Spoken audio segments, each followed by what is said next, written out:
Sejam todos muito bem-vindos ao Na Porta Podcast. Nós atuamos em nome de Vila Burger, transportando sabor e história aqui na cidade de Parnaíba, e a UNEF-EAD, com 9 cursos de graduação e 22 cursos de pós-graduação, todos reconhecidos e credenciados pelo Ministério da Educação. E neste episódio de hoje do Na Porta Podcast, nós estamos com ele, o empresário Roberto Pilim. Boa noite, doutor Roberto. Boa noite, Ítalo. Tudo tranquilo? Pode deixar o doutor para depois. Pode deixar o doutor para depois. Seja muito bem-vindo, viu, Na Porta. A gente me chama de Pilim, bem Pilim? Na intimidade, né? Bem Intimidade. Tá certo.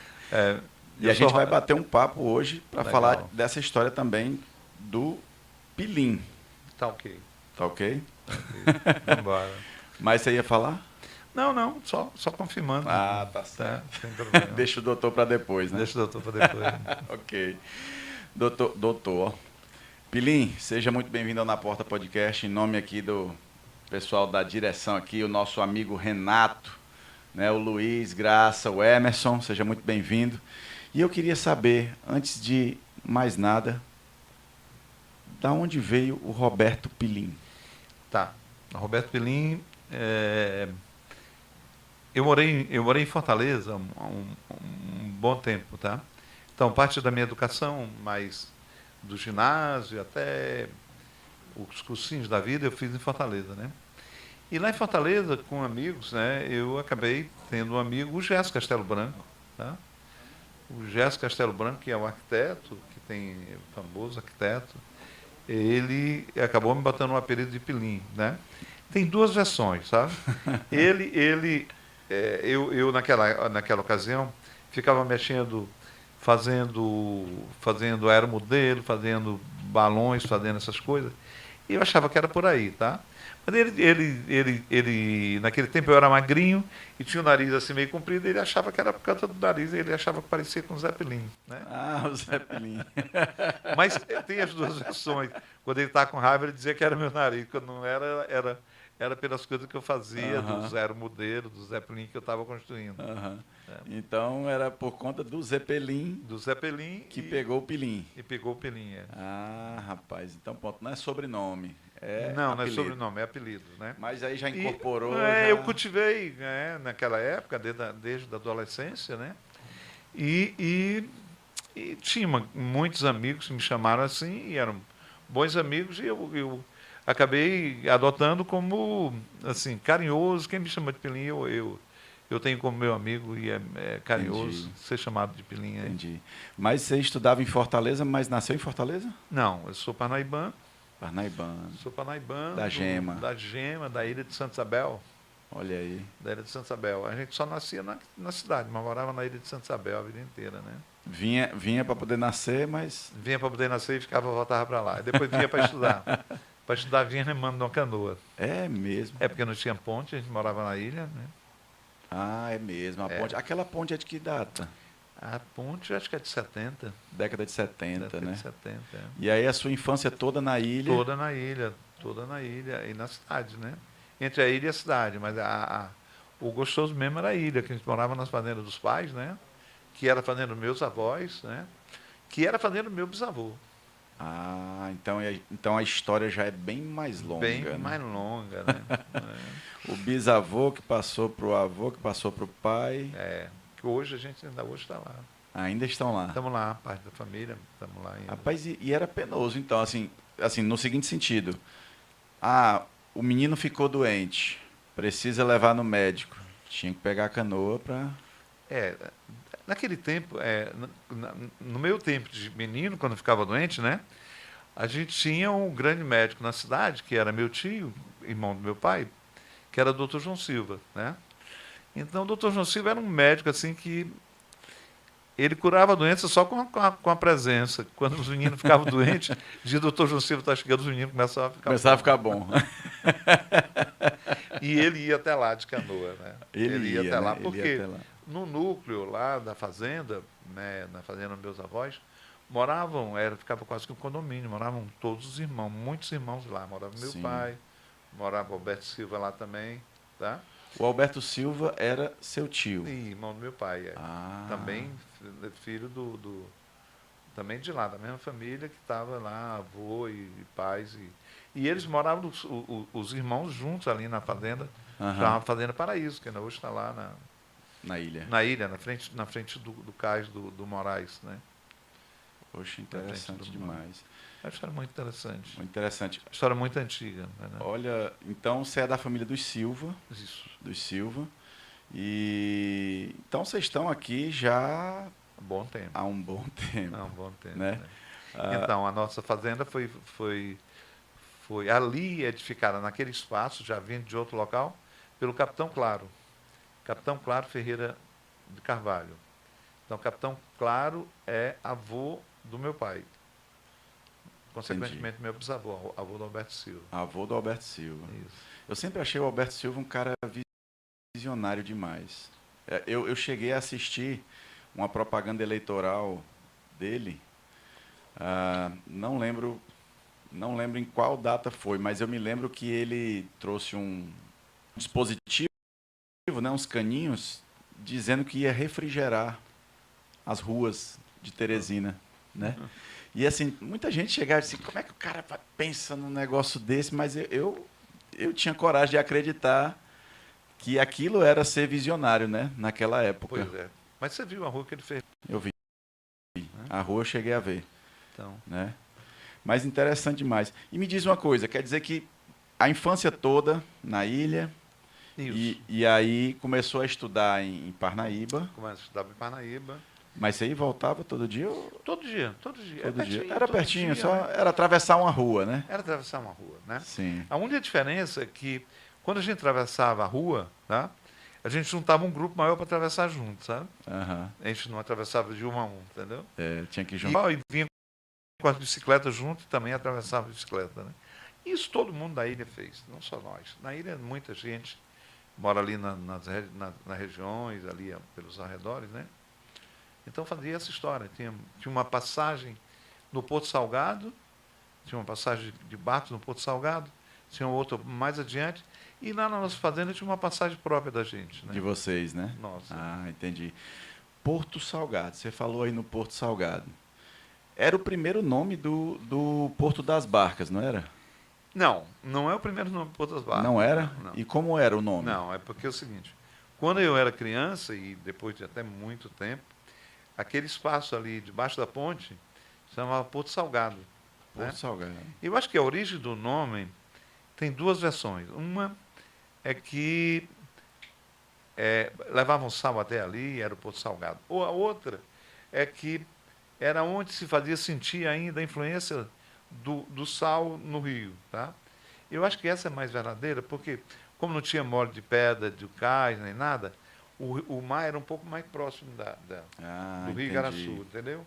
E mais franco, e ele, quando dá a maré, ele fazia sentir o salgado ali, ainda era o Porto Salgado. Ainda era o Porto Salgado. Ainda era o Porto Salgado, né?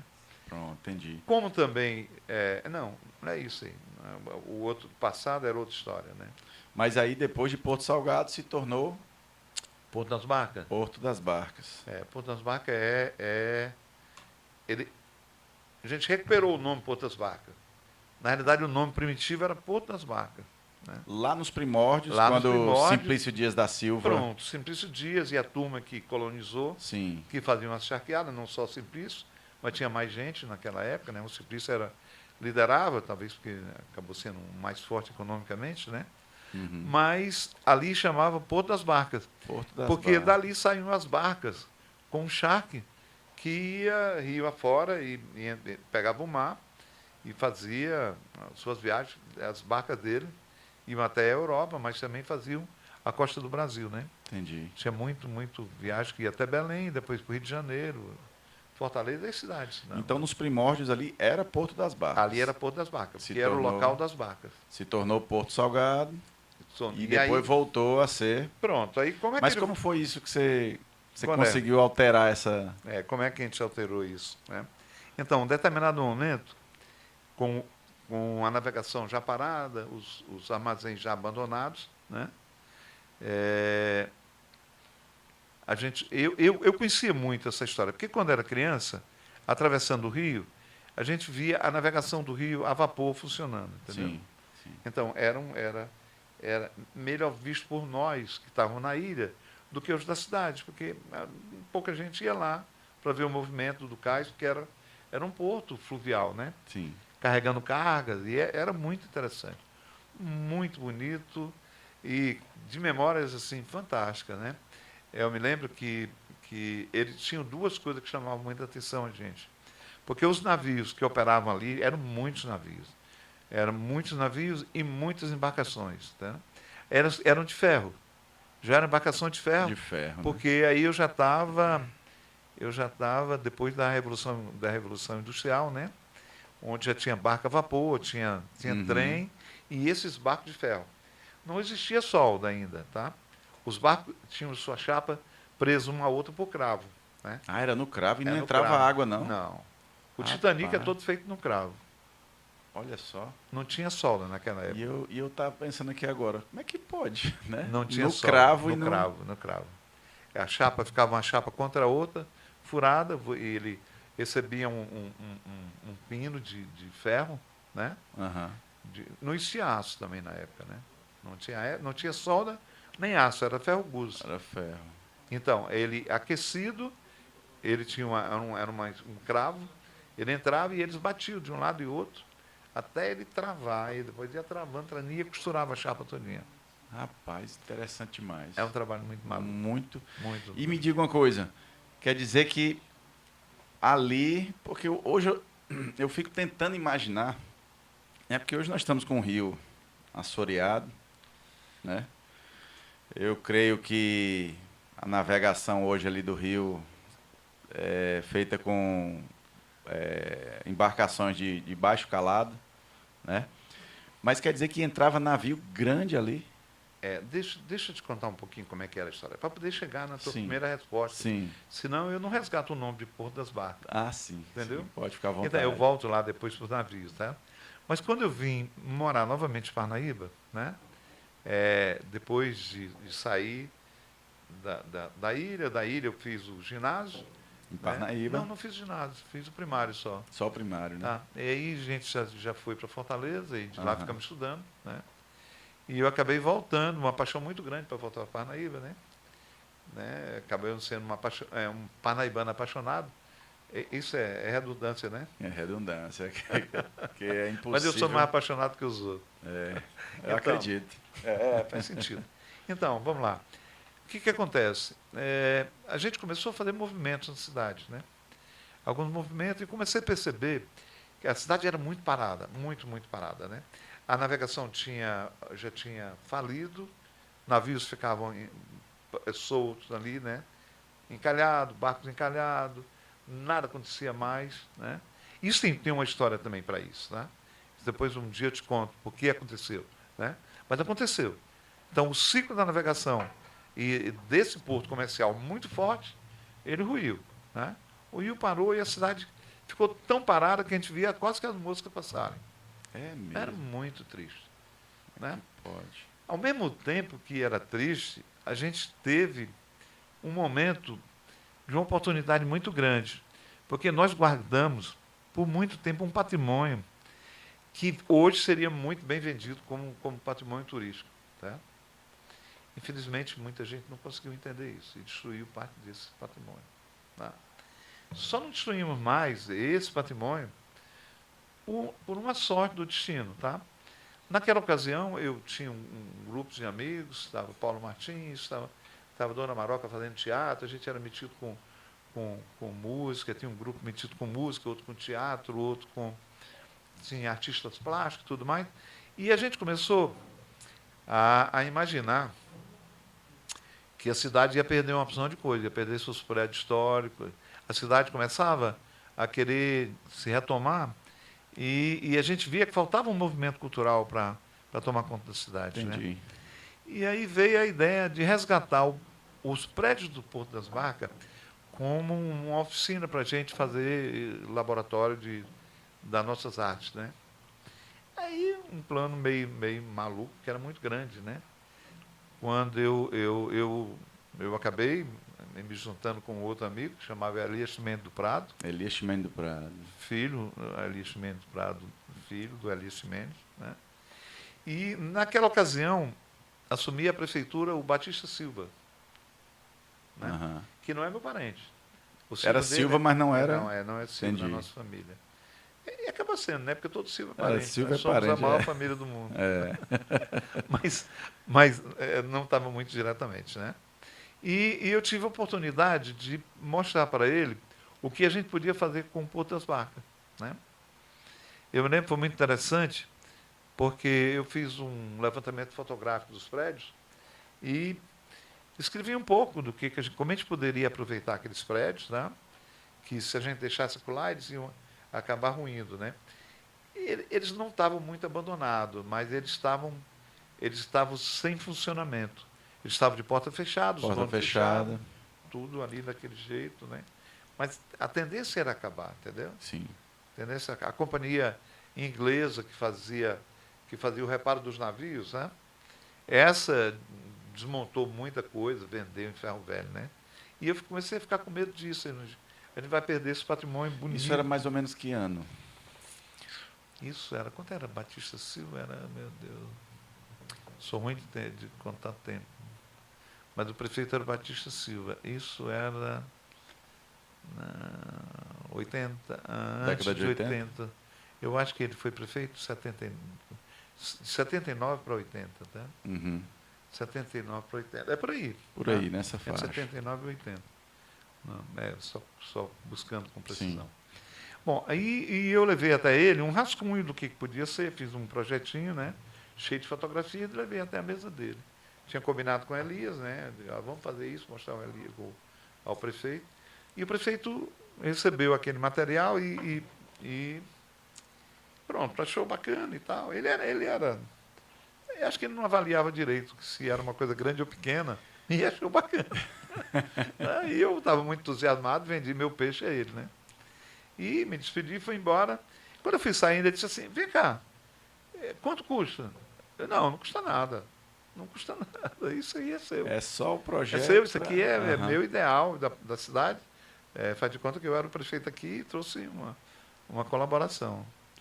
Aí ele disse assim, pela primeira vez uma pessoa me faz isso, nunca fizeram, né? Nunca alguém me deu alguma coisa. Dá alguma coisa, né? Não, eu me lembro que ele comentou isso, né? Fiquei todo orgulhoso por ter dado um presente de prefeito, né? E eu fui embora, né? Passado algum tempo ele me chamou para ser diretor do departamento de cultura, né?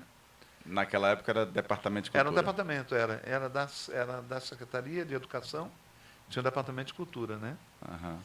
Aí ele perguntou se eu queria ser o diretor dele de cultura. E eu falei que não. Mas como é que tu vai fazer o Porto das Barcas? Ele disse, não, mas eu não quero ser diretor de cultura, não. Só quero que dê certo. Ele disse, não, mas se você fizer, você vier, você pode fazer o Porto das Barcas. E aí a gente combinou o seguinte, ele designou uma pessoa para titularizar e trabalhar o curriqueiro do departamento, que tinha Sim. muita coisa para ser cumprida, né?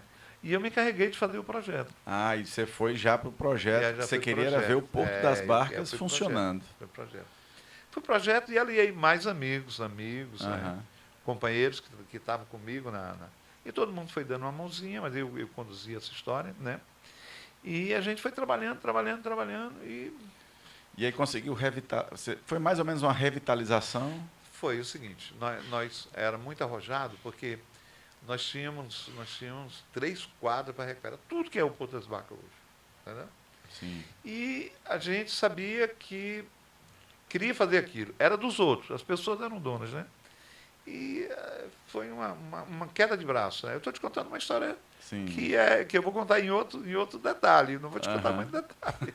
Mas eu quase apanho por conta disso. Aí você pode deixar os detalhes aqui que a gente vai gravando tudinho aí, né, Luiz? Então, mas eu quase apanho por conta disso, porque em um determinado momento os donos dos prédios começaram a ficar incomodados, né? Ah, foi. Porque eu passei para ir para a base física, né? Uhum.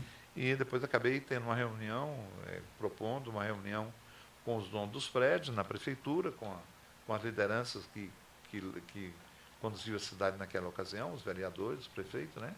Aí pude expor o plano numa mesa, agora com todo mundo presente, e acabei sendo aplaudido e eles passaram a colaborar. Tá? Entendi. Passaram a colaborar, a gente conseguiu fazer um convênio com a Universidade Federal, né? E a escola a parte de arquitetura, os arquitetos da escola, né, se empenharam nesse projeto, né, e fizeram um levantamento de todos os prédios, e a gente começou a trabalhar a possibilidade de ter aqueles prédios revitalizados numa proposta de um centro cultural de Parnaíba. Entendi. Né? Fizemos a Fundação Cultural de Parnaíba depois, e isso depois demorou mais tempo. Né? Deixa eu ver se me lembro de alguma coisa, assim, rapidinho, para também não ficar tão enfadonho. O que foi interessante na história é que a gente tinha o grande padrinho da cidade de Parnaíba, que era o ministro João Paulo dos Reis Veloso, né? E a gente fez chegar até ele. Tá? Aí quando chegou... Fez chegar até ele. Não foi tão fácil, não foi no primeiro momento, não. Foi indo.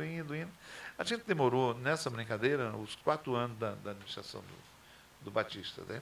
E já bem no finalzinho, ele mandou um recurso que foi suficiente para pagar os prédios de todo mundo. Né? Aí deu a reforma. Não a reforma, adquirindo os prédios para que comprando os prédios para poder que virasse o centro cultural. Para fazer o centro cultural. Entendi. Né?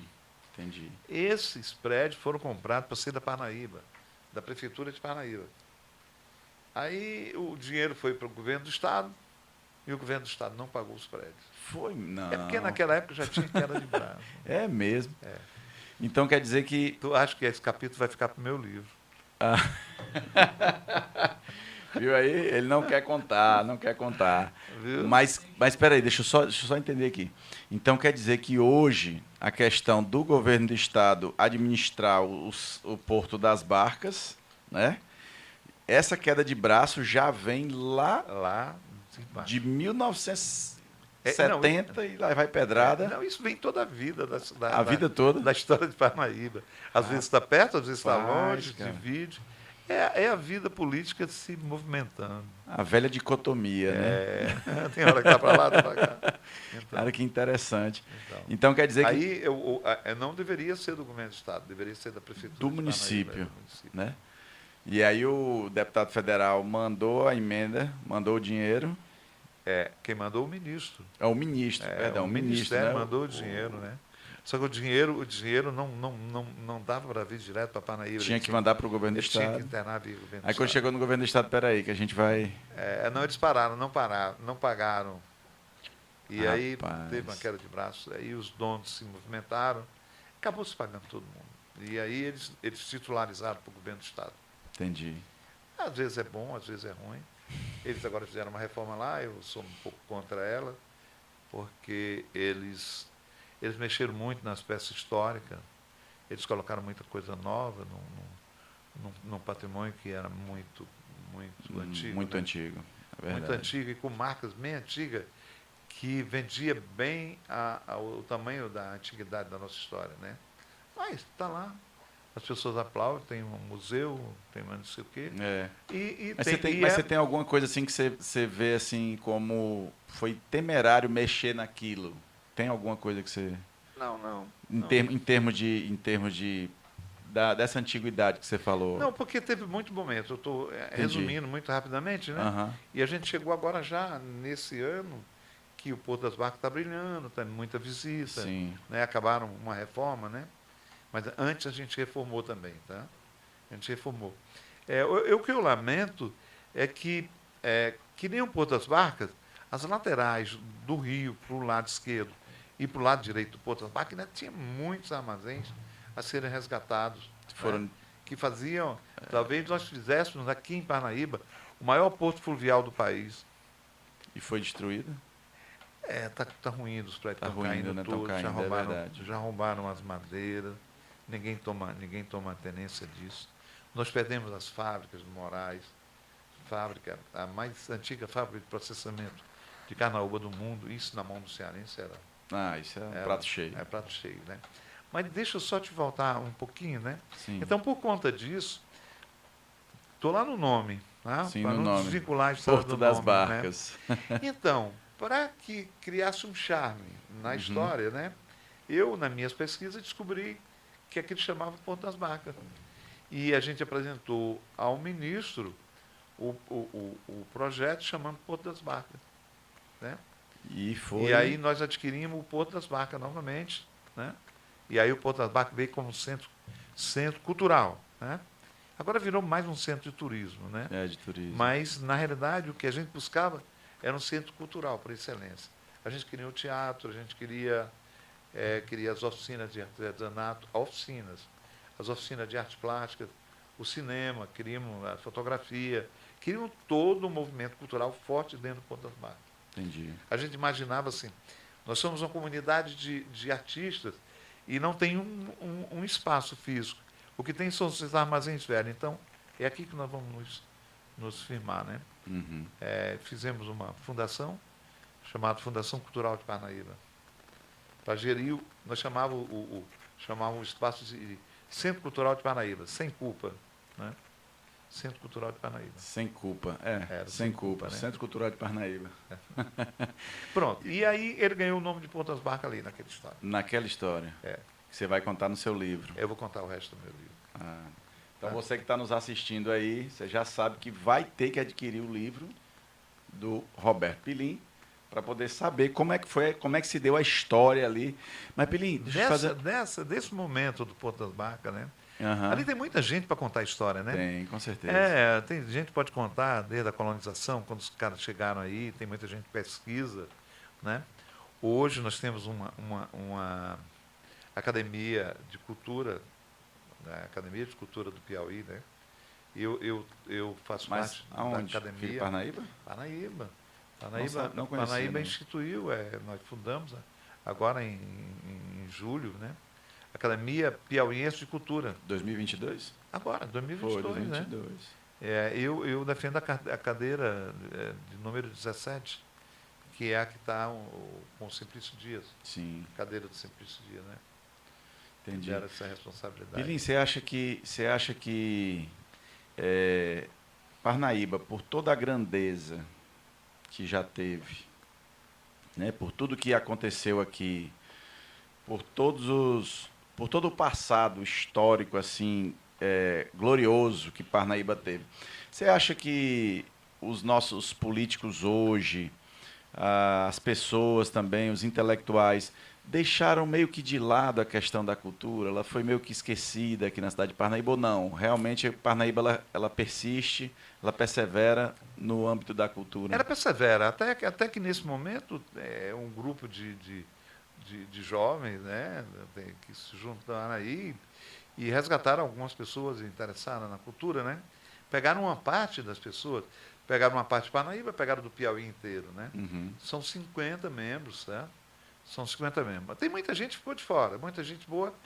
Uma academia não pode ser um cabide de jogar tanta gente. E essa academia, ela vem com uma proposta um pouco diferente das outras academias, sabe? A academia não é simplesmente para premiar alguém que tem esse talento, essa vocação, e nominar e perpetuar, tá? Sim. Então a academia tem uma finalidade de ser dinâmica e trabalhar a cultura de Parnaíba novamente, sabe? Então a gente vai trabalhar resgates dessas histórias, né? E vamos ver aí como é que a gente consegue preservar mais alguns prédios, tá? E valorizar pessoas da cidade, valorizar fazer esse movimento cultural que não nasceu atrás, está nascendo de novo aqui agora com essa Academia de Cultura do Piauí. É um movimento piauiense, tá? Grande. Muito bom. Tá? Excelente. Muito interessante, tá? Estou muito honrado de ser convidado e de fazer parte dela. Que bom. Pilim, me disse uma coisa. Em Fortaleza, você graduou-se? Em Fortaleza, eu fiz o ginásio científico, né? Uhum. E fiz os cursinhos, né? Sim. Saí para o Rio Grande do Norte, onde fiz vestibular e acabei não concluindo uma escola de engenharia, que comecei, mas não concluí. Começou engenharia, mas deixou. Porque o momento me chamava para Parnaíba. Ah, entendi. Né? O apaixonado por Parnaíba. O momento era apaixonado e o momento era muito interessante, né? Naquele tempo, naquela ocasião, meu tio assumiu o governo do estado aqui, tá? Roberto Silva. Roberto Silva, né? E estava animado aqui a história, né? A história política. Vou para Parnaíba. Mas eu vim para Parnaíba e fiz o curso de administração de empresas, né? Que era para voltar e acabei não voltando, ficando direto aí, então eu só concluí administração de empresa, embora na minha empresa eu tenha trabalhado muito mais com engenharia, né? Eu tenho tive uma empresa de construção civil e construção naval, né? Entendi. E, Pilim, deixa eu só conferir aqui. Me deram uma dica aqui.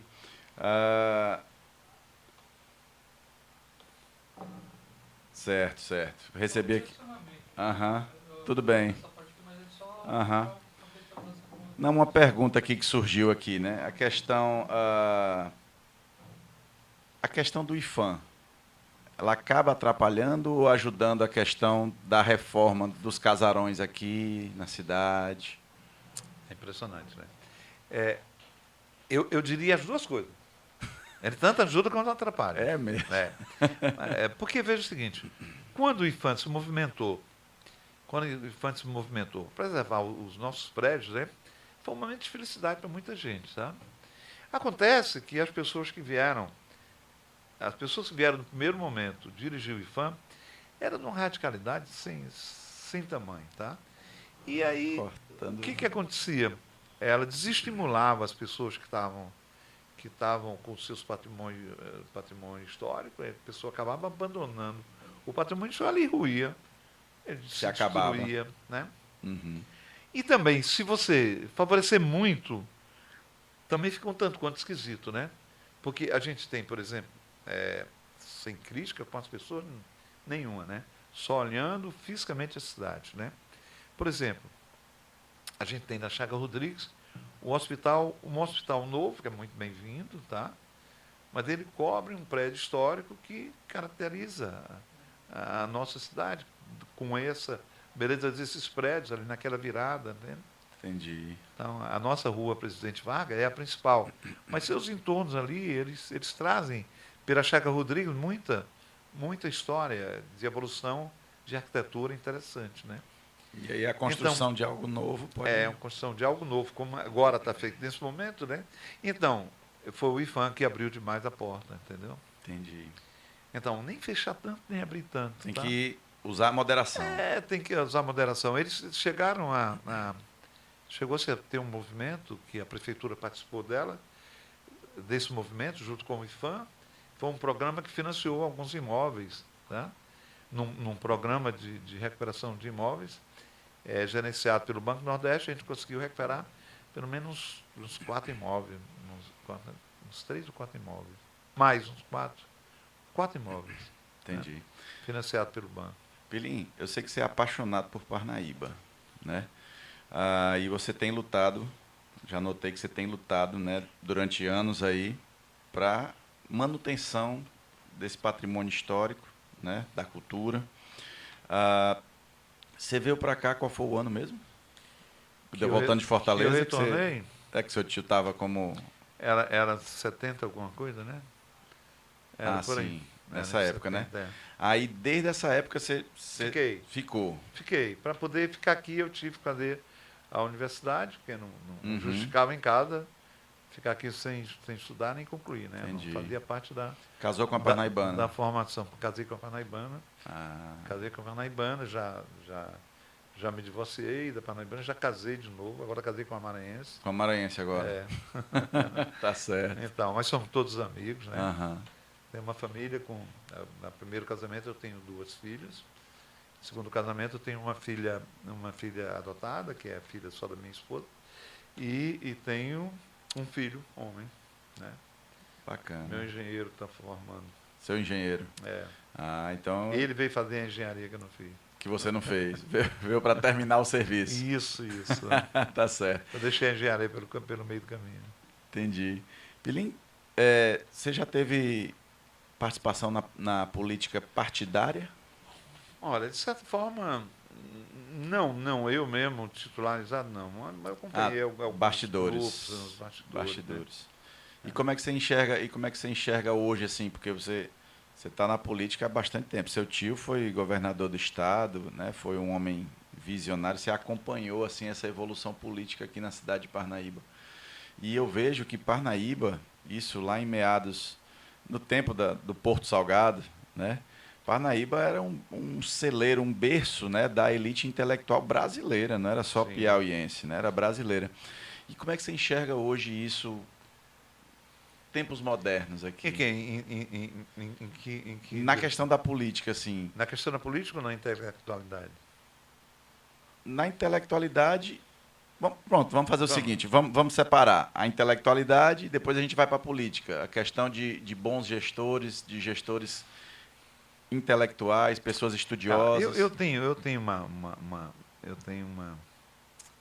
tenho uma afirmativa minha, tipo assim, é, eu, eu, eu não sou um político da briga, de achar que o cara não fez a coisa por deixar de fazer. Eu acho que alguns políticos foram melhor sucedidos e outros pior sucedidos. Entendi. Eu prefiro Entendi. ficar Só somente nisso. até aí, entendeu? Aham. Né? Entendi. Onde podemos ver melhor e podemos ver pior. Aham. Alguma gestão que não, às vezes não foi tão feliz, tá? Entendi. Então, Mas isso a não, minha crítica só vai até isso mais ou menos aí. independe da questão da intelectualidade, do estudo, do E preparo. depende. Há nesse contexto muita coisa que gira, muita oportunidade, tá? Vem as oportunidades, vem os momentos políticos do próprio país, Entendi. que ajuda a gerenciar. Aham. Há os momentos políticos também estaduais, tá? Que se aproximam. Então, há um contexto de situações que favorece, tá? Não resta dúvida que há uma sagacidade que você tem que levar. Eu não posso negar, por exemplo, a sagacidade da Gracinha de fazer a cidade ficar interessante, bonita, ajudando o pai dela, né? Ah, entendi. Então, Isso já na atualidade. na atualidade, Sim. trazendo uma cidade para uma situação de limpeza. É um dever de casa que não é muito difícil, mas não sempre se faz. Teve gente que não fez, né? Teve gente que não fez. Ou esqueceu de fazer, ou se aventurou por uma coisa talvez até maior, né? Aham. E perdeu o time de uma coisa que era talvez mais simples, mas era. Não fez o basicão. Não sei te dizer, mas tipo assim, tudo é mais ou menos oportuno, tá? Aham. Porque, tipo assim, alguém que nem ela faz. Porque ela tem uma ligação muito grande com o pai com ela. Então, divide essa história. Uhum. E ela é competente na história que ela faz. Né? Entendi. Ela é competente dentro da inquietude dela. Né? Ela consegue deslanchar e fazer essa coisa acontecer. Eu acho isso muito interessante, entendeu? Uhum. Eu bato palma para ela por conta dessa história. E até me junto a ela e tento ajudá-la quando posso, entendeu? Entendi. Isso tudo em prol da Parnaíba. Em prol da Parnaíba. A paixão é Entendi. Parnaíba, tá? Aham. Na hora que o Remo for contra a Parnaíba, eu caio fora. Pronto, entendi. E vamos voltar lá na pergunta quanto à questão da intelectualidade, assim. Porque nós tivemos grandes escritores, né? Compositores, pessoas que tiveram uma história brilhante e são parnaibanos. E hoje, como é que você enxerga isso aí? Eu acho que nós os temos ainda, entende? Entendi. Nós temos. Eles estiveram um pouco perdidos, tá? Mas aqui e ali eles estão brotando, vindo novamente, né? Aham. E a um determinado tempo, eles haverão de surgir e mostrar a essência maior, porque também é uma obra intelectual, ela tem uma vida a caminhar junto, né? Uhum. Então, ela vai aparecer. Ela não é imediata, né? Ela vem com as pessoas, existe, tá? Somos talentosos, somos apaixonados pela cidade. Tem muita gente boa na cidade, muita gente boa. Tem. Parnaíba realmente tem. E outra coisa, e chegando mais, a gente tem agora, com as universidades bombando a cidade, né? A gente teve essa recuperação econômica. Um polo universitário hoje, nesse Parnaíba, polo universitário, né? Então, há uma influência muito grande da universidade também em cima, né? E no meio universitário, entre os universitários e os professores, tem gente de muito valor, tá? Tem muito de valor que veio agregar e que apaixonou por Parnaíba e que mora em Parnaíba como parnaibano, né? É muito bom. bonito. Eu mesmo conheço muita gente. Tenho bons amigos que estão na universidade que têm de muito valor, né? Pilim, na sua concepção, assim, qual foi o período, assim, hegemônico da Parnaíba, assim? Qual foi aquele período que você disse assim, cara, Parnaíba brilhou nessa época? É mesmo? Então, vamos lá. tipo assim, como historiador, eu acho que Parnaíba teve o seu destaque quando era Porto das Barcas, por exemplo. Sim. Se eu me voltar para o Porto, né? Uhum. Se eu me voltar para o Porto como gerente dessa derrocata, né? Sim. Então, o Porto brilhou na colonização, né? Uhum.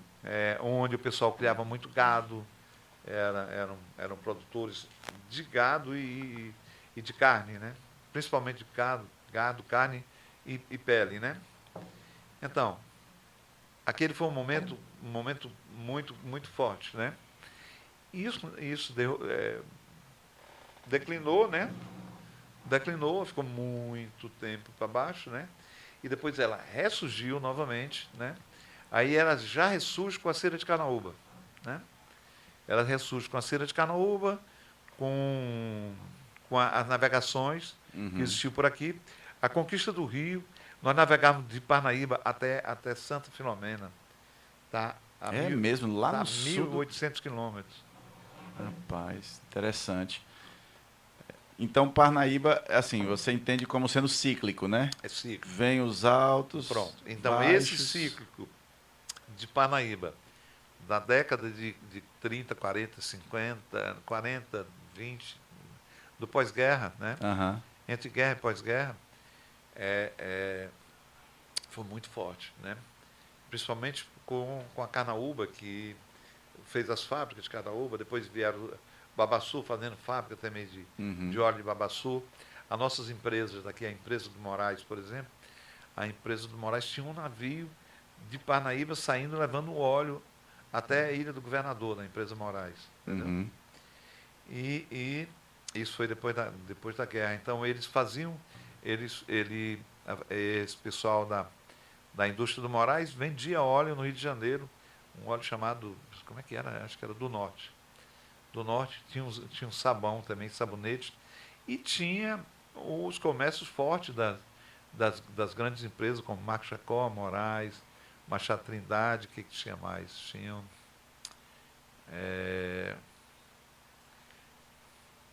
Narciso. Então, era uma potência, né? Era uma potência. Então, Parnaíba era assim. Parnaíba era o lugar que acontecia as coisas. Não eram nem muitos paraibanos que estavam aqui. Esse pessoal todo veio de fora. Muita gente veio de fora. Teve gente que veio da Europa, mas tem muita gente que veio daqui. Do Rio Grande do Norte, do Ceará, mesmo daqui do Piauí, né? Do Maranhão, e fizeram essas grandes empresas que acabou bombando. Então Parnaíba era uma cidade. E aí ela nos deu esse patrimônio. Ela deu né? esse patrimônio de porto e deu esse patrimônio dessas casas. Que a gente tem esses bangalô que tem na Presidente Vargas e que tem por aqui. Nós temos na Nova Parnaíba também. Nós desenhamos uma cidade com grandes avenidas. Isso tudo é fruto de educação dessa época. Porque nessa época, eles tiveram a oportunidade de poder ter seus filhos estudando fora. Sim. E aprendendo um pouco mais do que o nego já estava fazendo antes. Né? Verdade. Então, a gente teve uma vanguarda aí. Né?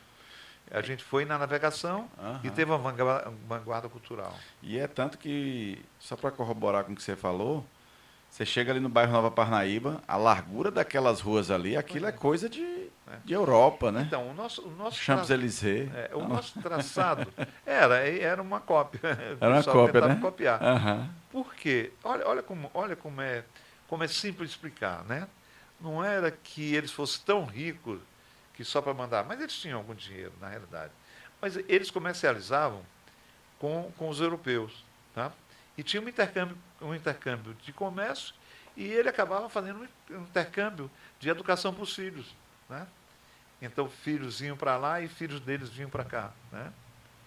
E tem muita história aí. Não, e aí Parnaíba foi tem muita se história, consolidando com isso aí, né? Essa história é muito interessante, ela é muito boa de ser explorada nesse tempo, porque tem muita coisa que muita gente não sabe agora e precisa que a gente não deixe esquecer, entendeu?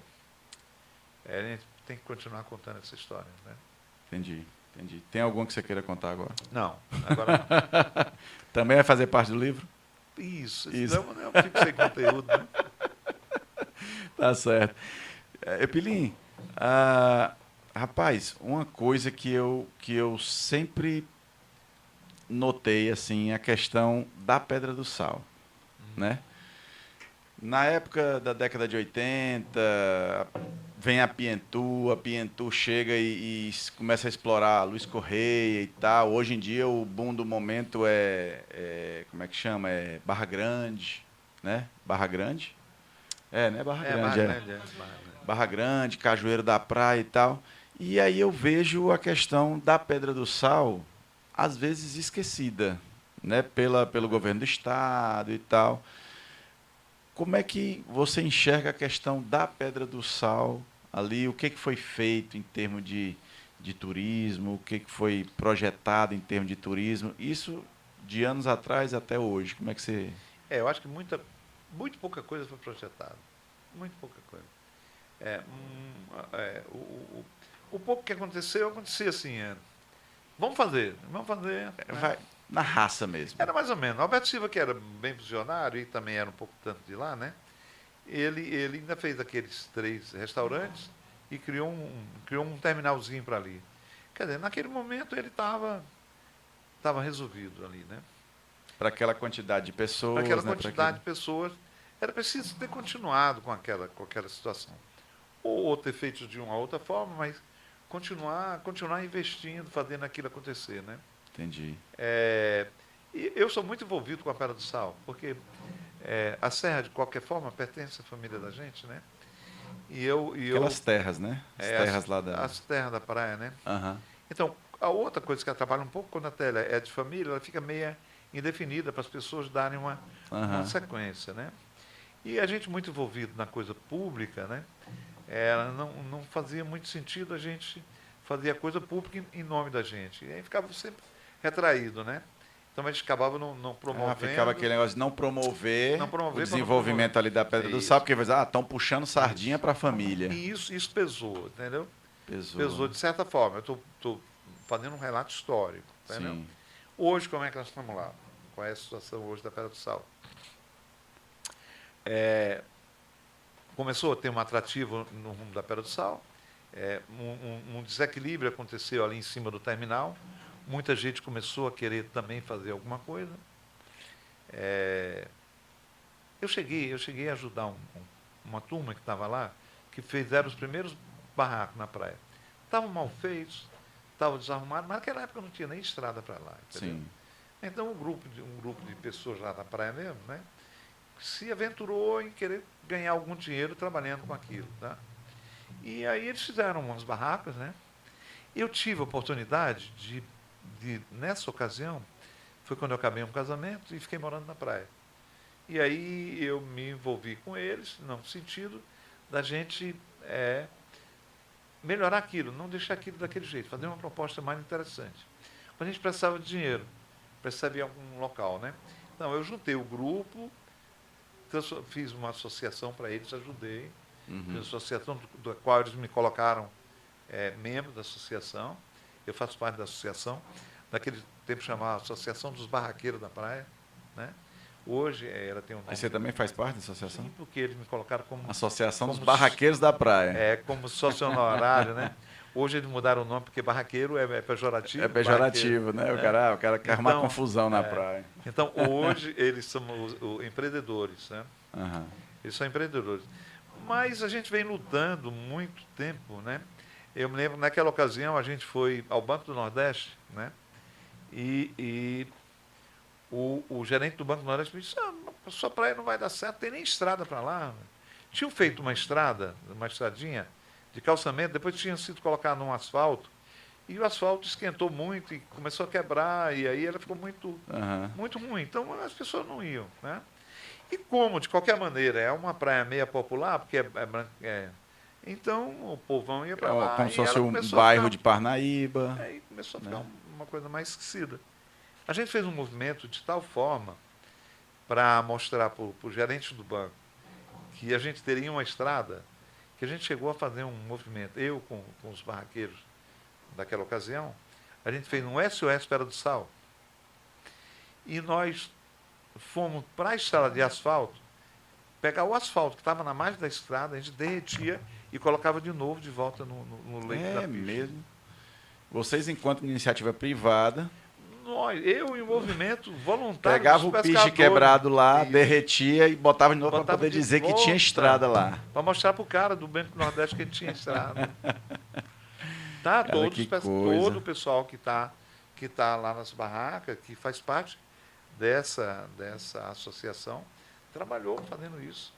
Tinha voluntário de todo lado. Tinha uma senhora lá, mas que ficava na casa dela botando leite, porque aquela fumaça pegava lá do pessoal. Depois fazia um almoço, todo mundo. Aí tinha que botar comia. o leite para poder Era, dar uma limpada, e aí né? eu consegui uma máquina da prefeitura para engomar o asfalto, né? Rapaz. A gente cortou um tambor e botava fogo embaixo, jogava o piche e ele derretia e a gente voltava de volta para a pista. Caramba. Isso tudo para poder ver a Isso- praia Isso ser pra revitalizada. ver a praia revitalizada, entendeu? Poxa. Isso aconteceu e eles são todos testemunhas.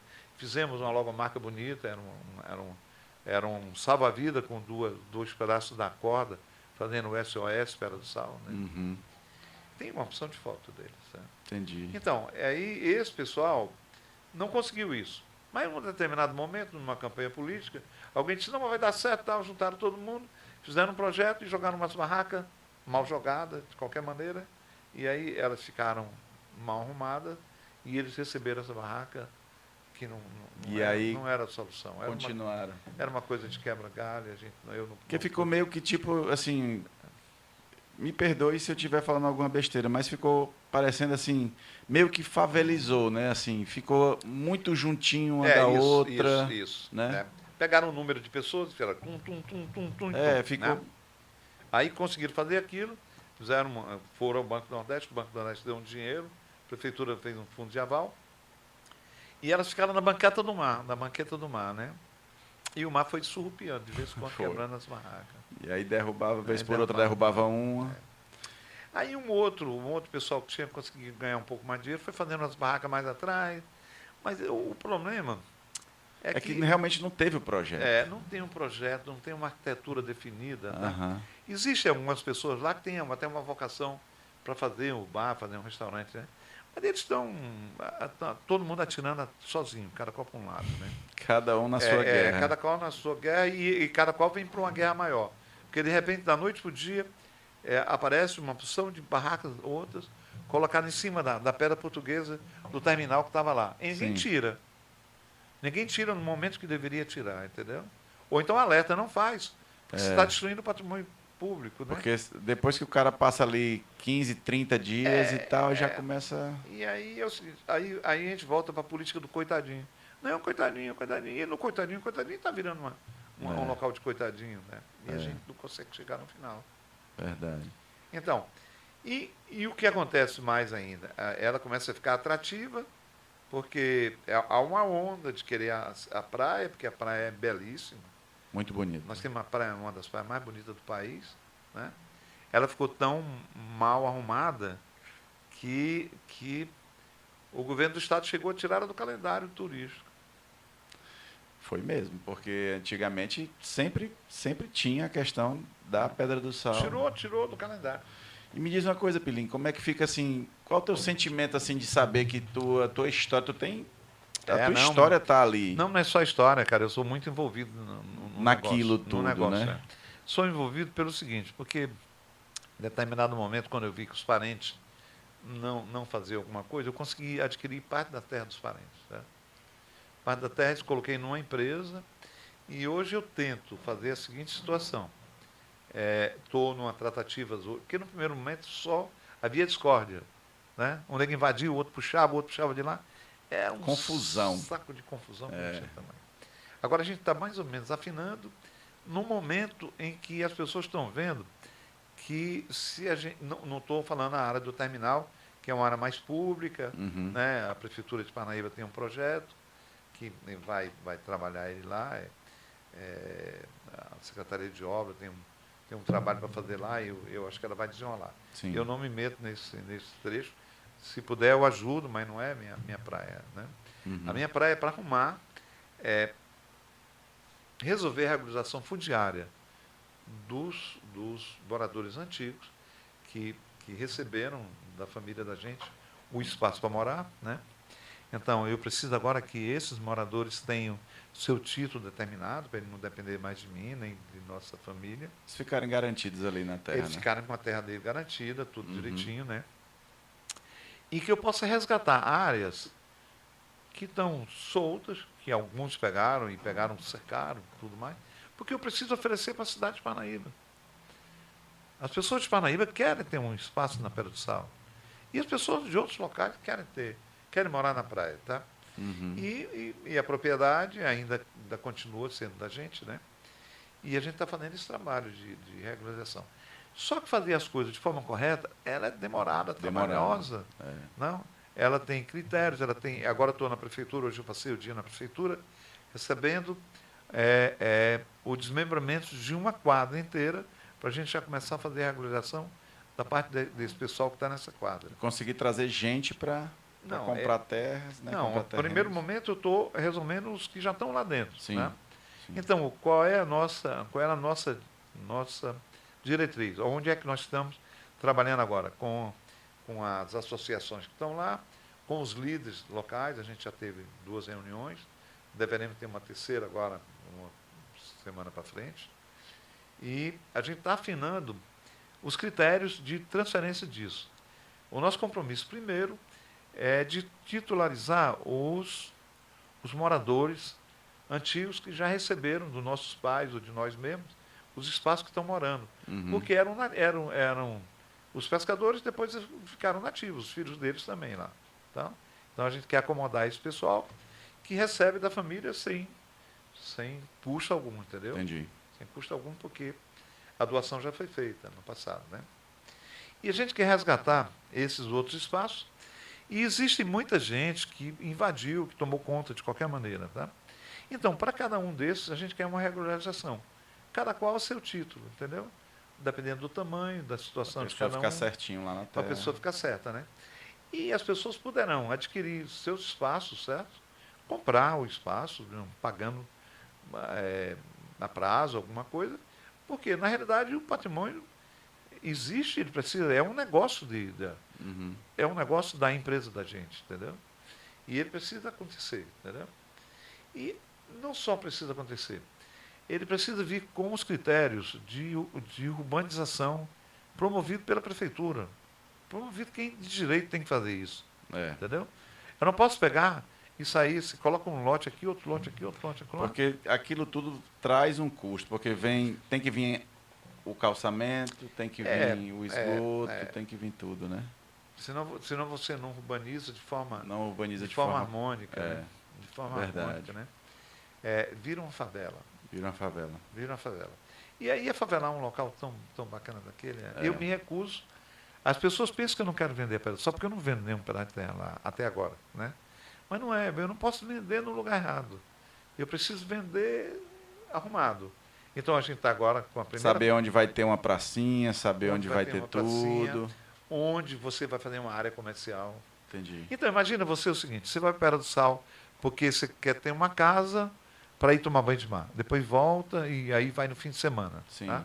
Mas a Pedra do Sal tende a um bairro. Né? Além de ela atender um bairro, ela tem também uma cidade, uma coisa mais permanente de pessoas lá. Então, é preciso estabelecer os espaços para as pousadas, pousada competitiva com a da Barra Grande. Né? Lá está bacana porque os caras investiram coisa interessante. Verdade. Né? Se você investir coisa interessante na Pedra do Sal, ela vai ficar igual ou melhor do que lá. Entendeu? Nós temos praia mais bonita e mais interessante que eles. Entendeu? A gente está desarrumado. Só está desarrumado. Só estamos desarrumados. Se a gente arrumar, a gente é melhor do que qualquer um deles. Não, e eu acredito, entendeu? Porque a Pedra do Sal é uma praia muito bonita. Então, a gente está numa queda mesmo, assim, as pessoas às vezes ficam não me entendendo direito, o cara pensa que eu estou rendendo muito. Não, porque o segundo passo não vem.